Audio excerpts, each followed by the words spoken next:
Tavajo. Attention. That is how the broadcast begins. A robotic voice reading numbers over the static of a shortwave frequency. This is an active Mossad number station. Right now, it is transmitting encrypted messages from a transmitter somewhere in Western Europe, broadcasting directly to Israeli spies operating inside Iran on frequency 7842 kHz. Kilohertz is a measurement of radio frequency that dictates how long the physical radio waves are and how they travel through the atmosphere.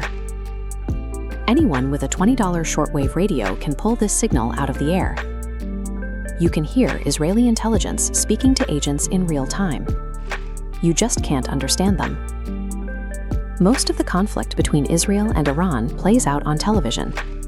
We watch ballistic missiles launch across borders and strike physical targets. We see high-altitude drone strikes and sophisticated anti-air defense systems lighting up the night sky. But the intelligence directing those physical strikes does not rely on advanced military hardware. It relies entirely on invisible, publicly accessible radio frequencies crossing continents. The signal originates from a classified facility somewhere in Western Europe.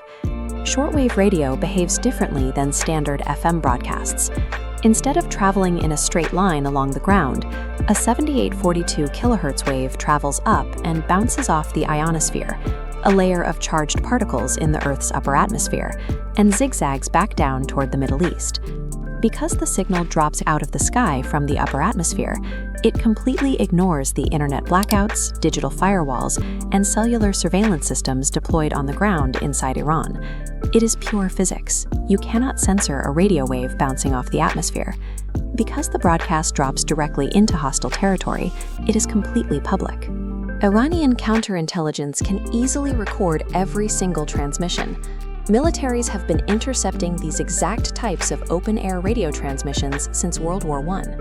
The security of the broadcast relies entirely on a cryptographic method called a one-time pad. A one-time pad is an encryption technique that pairs a message with a randomly generated, single-use physical key of the exact same length. The true message is mathematically combined with that random key. When you add the two together, you get a third string of scrambled, nonsensical output numbers. That is the sequence the robotic voice reads over the radio. Even if you record every single broadcast, you will never decode the message. Without the physical paper pad containing the original random key, no supercomputer can reverse engineer the math to find a pattern. The system does not care if the enemy hears the signal. The math remains entirely unbreakable as long as that physical piece of paper stays secure. The radio wave descends through Iranian airspace, pushing through the walls of a quiet room. Inside sits an undercover operative, holding the matching physical one-time pad required to subtract the random key and reveal the actual numbers. This is a strictly analog system. There is no two-way communication, no digital read receipt to confirm the message arrived, and absolutely no way to radio back and ask the sender to repeat themselves. The operative sits in complete silence, writing down the numbers as they air. Their cover and their life depend on hearing and transcribing every single robotic digit perfectly, the very first time.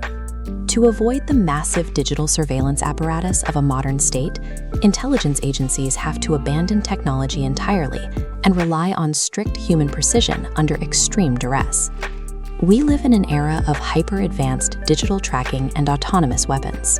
Yet, the highest stakes missions on Earth still operate entirely in the blind, tethered only to the math of a century-old airwave.